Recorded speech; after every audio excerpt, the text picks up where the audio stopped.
So much great stuff going on right now today. I just spotted another thing on OSTK. I want to point this out. OSTK yesterday ran from 1450 all the way up to 1670. Today it pretty much opened up a little bit above the previous day where it closed. And what I want to point out is this blue dotted line right here.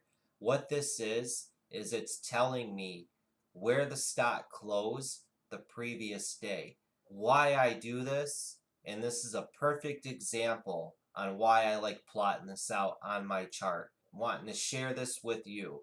So today the stock gaps up a little bit and it spikes all the way up over 17, all the way up to 1780, and then slams all the way down.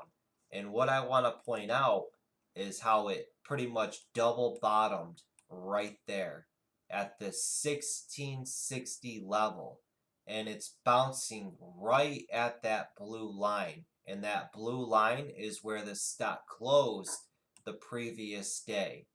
And from that 1660 level, it double bottomed the first time it bottomed there, and then it pops up to 17 and over 17 to 1720, and then comes all the way back down, double bottoms, hits it again at that 1660 level, and pops just above $17 and runs up to 1730. That's like a 60-cent pop to the upside. Another strategy you could add to your playbook, just like I said, little stuff like this and noticing stuff, taking pictures of these charts, saving it for the future, it'll pop up again because history repeats itself. There's all kinds of different people out there doing the exact same thing as I am.